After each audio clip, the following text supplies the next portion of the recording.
ಜನಪರ ಯೋಜನೆಗಳನ್ನ ಕೈಬಿಟ್ಟ ಕಾಂಗ್ರೆಸ್ ಸರ್ಕಾರ ಆಡಳಿತಕ್ಕೆ ಬರಬೇಕು ಅಂತ 5 ಭಾಗ್ಯಗಳನ್ನ ಅನೌನ್ಸ್ ಮಾಡಿದ್ರು. ಹಿಂದಿನ ಬಿಜೆಪಿ ಸರ್ಕಾರ ಈ ಯೋಜನೆಯನ್ನು ತಗೊಂಡ್ಬಂದು ನಮ್ಮ ರಾಜ್ಯ ಸರ್ಕಾರದ 4,000 ರೂಪಾಯಿಯನ್ನ ಕಡಿತಗೊಳಿಸಿದ್ರಿ.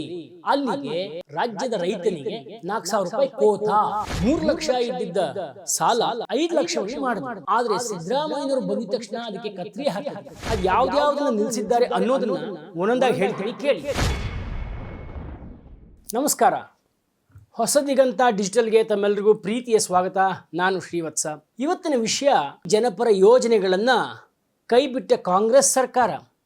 ಹೌದು, ಕಾಂಗ್ರೆಸ್ ಸರ್ಕಾರ ತಾನು ಆಡಳಿತಕ್ಕೆ ಬರಬೇಕು ಅಂತ 5 ಗ್ಯಾರಂಟಿ ಯೋಜನೆಗಳನ್ನು ಅನೌನ್ಸ್ ಮಾಡಿದ್ರು.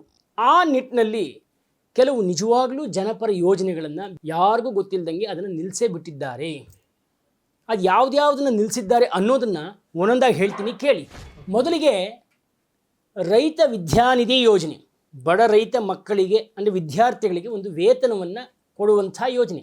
ರೈತರ ಮಕ್ಕಳು ತುಂಬ ದೂರದಿಂದ ಹೋಗಿ ಬಂದು ಮಾಡಿ ವಿದ್ಯೆಯನ್ನು ಕಲಿತಾ ಇರ್ತಾರೆ. ಅವ್ರಿಗೆ ಅನುಕೂಲ ಆಗಲಿ ಅಂತ ವರ್ಷಕ್ಕೊಂದ್ಸಲ ವಿದ್ಯಾರ್ಥಿ ವೇತನವನ್ನು ಕೊಡುವಂಥ ಜಾರಿಗೆ ತಂದರು. ಆದರೆ ಸಿದ್ದರಾಮಯ್ಯನವ್ರಿಗೆ ಇದರಲ್ಲಿ ಏನು ತಪ್ಪು ಕಾಣಿಸ್ತೋ ಅಥವಾ ಏನು ತೊಂದರೆಯೋ ಗೊತ್ತಿಲ್ಲ, ಇದನ್ನು ಏಕಾಏಕಿ ನಿಲ್ಲಿಸ್ಬಿಟ್ರು. ಇನ್ನು ಎರಡನೇದು, ಹಾಲು ಉತ್ಪಾದಕ ರೈತರಿಗೆ ಸಬ್ಸಿಡಿಯನ್ನು ಜಾಸ್ತಿ ಮಾಡ್ತೀವಿ ಅಂತ ನಂದಿನಿ ಹಾಲಿಗೆ ಏಕಾಏಕಿ ಯದ್ವಾ ಜಾಸ್ತಿ ಮಾಡಿದ್ರು. ಅಲ್ಲಿ ಆ ರೈತರಿಗೆ 7 ರೂಪಾಯಿ ಸಬ್ಸಿಡಿ ಕೊಡೋ ಜಾಗದಲ್ಲಿ ಇನ್ನೂ 2 ರೂಪಾಯಿ ಕಡಿಮೆ ಕೊಟ್ಟು ಹಾಲನ್ನು ಖರೀದಿಸ್ತಾ ಇದ್ದಾರೆ. ಇದು ಎಂಥ ನ್ಯಾಯ ಸಿದ್ದರಾಮಯ್ಯನವರೇ? ಇನ್ನು ಮೂರನೇದು ಕಿಸಾನ್ ಸನ್ಮಾನ್ ಯೋಜನೆ. ಇದು ಕೇಂದ್ರ ಸರ್ಕಾರದ ಒಂದು ಯೋಜನೆ. ನರೇಂದ್ರ ಮೋದಿ ಸರ್ಕಾರ ಬಂದ ಕೂಡಲೇ ದೇಶದ ಎಲ್ಲ ರೈತರಿಗೂ 6,000 ರೂಪಾಯಿಗಳನ್ನು ವರ್ಷಕ್ಕೆ ಹಾಕ್ತಾ ಇತ್ತು. ಇವಾಗಲೂ ಬರ್ತಾ ಇದೆ ಅನ್ನಿ. ಬಿಜೆಪಿ ಸರ್ಕಾರ ಇದ್ದಾಗ 6,000 ಅವ್ರು ಕೊಟ್ಟರೆ ಇನ್ನು 4,000 ನಾವು ಕೊಡ್ತೀವಿ ಅಂತ ಒಂದು 4,000 ರೂಪಾಯಿಯನ್ನು ರೈತರಿಗೆ ಹಾಕ್ತಾ ಇತ್ತು. ಅಲ್ಲಿಗೆ ಒಟ್ಟಿಗೆ ಒಬ್ಬ ರೈತನಿಗೆ 10,000 ರೂಪಾಯಿ ಬರ್ತಾ ಇತ್ತು. ಆದರೆ ಸಿದ್ದರಾಮಯ್ಯನವರು ಬಂದ ಮೇಲೆ ಏನು ಮಾಡಿದ್ರಿ? 4,000 ರೂಪಾಯಿಯನ್ನು ಕಡಿತಗೊಳಿಸಿದ್ರಿ. ಅಲ್ಲಿಗೆ ನಮ್ಮ ರಾಜ್ಯದ ರೈತನಿಗೆ 4,000 ರೂಪಾಯಿ ಕೋತಾ. ಇನ್ನು 4ನೇದು ಭೂಸಿರಿ ಯೋಜನೆ.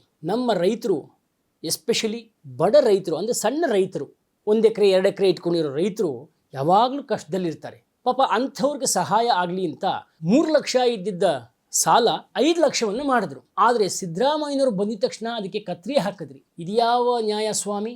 ಇನ್ನು ಜಲನಿಧಿ ಯೋಜನೆ. ಹಿಂದಿನ ಸರ್ಕಾರ ಪಾಪ ಬರಪೀಡಿತ ಪ್ರದೇಶಗಳಲ್ಲಿ ರೈತರಿಗೆ, ಅಲ್ಲಿರೋ ಹಳ್ಳಿಗಳಲ್ಲಿ ವಾಸ ಮಾಡೋ ಜನರಿಗೆ ಅಂತರ್ಜಲ ಏರಿಸೋಕೆ ಅಂತ ಇದ್ದಂಥ ಒಂದು ಜಲನಿಧಿ ಯೋಜನೆ. ಪಾಪ ಕಿಲೋಮೀಟರ್ ಗಟ್ಟಲೆ ನಡ್ಕೊಂಡು ಹೋಗಿ ಮಕ್ಕಳು, ಹೆಂಗಸರು ನೀರನ್ನು ತರ್ತಾರೆ, ಕುಡಿಯೋ ನೀರನ್ನು ತರ್ತಾರೆ. ಅಂಥ ಜಲನಿಧಿ ಯೋಜನೆಯನ್ನೇ ಕಟ್ ಮಾಡಿಬಿಟ್ರಲ್ಲ ಸಿದ್ದರಾಮಯ್ಯನವರೇ. ಜಿಲ್ಲೆಗೊಂದು ಗೋಶಾಲೆ ಅನ್ನೋ ಯೋಜನೆಯನ್ನು ಬಿಜೆಪಿ ಸರ್ಕಾರ ತಗೊಂಬಂದಿತ್ತು. ಆದರೆ ನೀವು ಅನ್ಯಮತೀಯರ ಓಲೈಕೆಗೆ ಇದಕ್ಕೆ ಕತ್ರಿ ಹಾಕ್ಬಿಟ್ರಲ್ಲ ಸಿದ್ದರಾಮಯ್ಯನವರೇ. ಮಕ್ಕಳ ಉಚಿತ ಬಸ್ ಪಾಸ್ ಯೋಜನೆ. ಈ ಹಳ್ಳಿಗಳಲ್ಲಿ ಈಗಲೂ ಸುಮಾರು ಕಿಲೋಮೀಟರ್ ಗಟ್ಟಲೆ ನಡ್ಕೊಂಡು ಹೆಣ್ಮಕ್ಳು ಗಂಡು ಮಕ್ಕಳು ಓದೋದಕ್ಕೆ ಅಂತ ಬರ್ತಾರೆ. ಹೆಣ್ಮಕ್ಳಿಗೇನು ಉಚಿತ ಬಸ್ ಪಾಸ್ ಯೋಜನೆ, ಉಚಿತ ಯೋಜನೆ ಅಂತ ಮಾಡಿಬಿಟ್ರಿ. ಆದರೆ ಗಂಡು ಮಕ್ಕಳಿಗೆ ಇದರಿಂದ ತೊಂದರೆ ಆಯ್ತಲ್ವಾ? ಗಂಡು ಮಕ್ಕಳು ಯಾಕೆ ಇದನ್ನು ತೊಂದರೆ ಅನುಭವಿಸ್ಬೇಕು? ಇದು ಸರಿನಾ ಸಿದ್ದರಾಮಯ್ಯನವರೇ? ವಿವೇಕ ಯೋಜನೆ.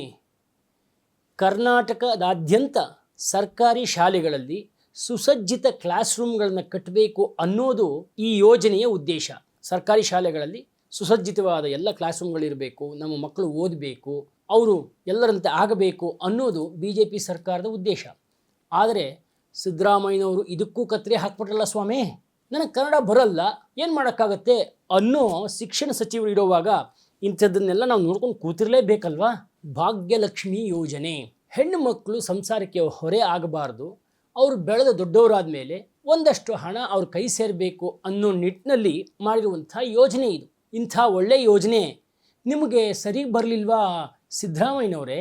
ಸ್ವಾಮಿ ವಿವೇಕಾನಂದ ಯುವಶಕ್ತಿ ಯೋಜನೆ, ಮಹಿಳಾ ಸ್ತ್ರೀ ಸಾಮರ್ಥ್ಯ ಯೋಜನೆ, ಸ್ತ್ರೀ ಶ್ರಮಶಕ್ತಿ ಯೋಜನೆ, ಇದೆಲ್ಲವನ್ನ ಕಿತ್ತು ಹಾಕಿದ್ರಲ್ಲ ಸಿದ್ದರಾಮಯ್ಯನವರೇ. ಈ ಪಟ್ಟಿಯನ್ನು ಹೇಳ್ತಾ ಹೋದರೆ ಓದಕ್ಕೆ ಹೋಗ್ತಾನೆ ಇರುತ್ತೆ. ಈ 5 ಗ್ಯಾರಂಟಿ ಯೋಜನೆಗಳಿಗೋಸ್ಕರ ಜನಪರವಾದ ಯೋಜನೆಗಳನ್ನು ನಿಲ್ಲಿಸೇ ಬಿಟ್ರಾ ಸಿದ್ದರಾಮಯ್ಯನವರೇ? ನಿಮ್ಮ ಬಡವರ ಕಾಳಜಿ ಎಲ್ಲಿ ಹೋಯಿತು ಸಿದ್ದರಾಮಯ್ಯನವರೇ?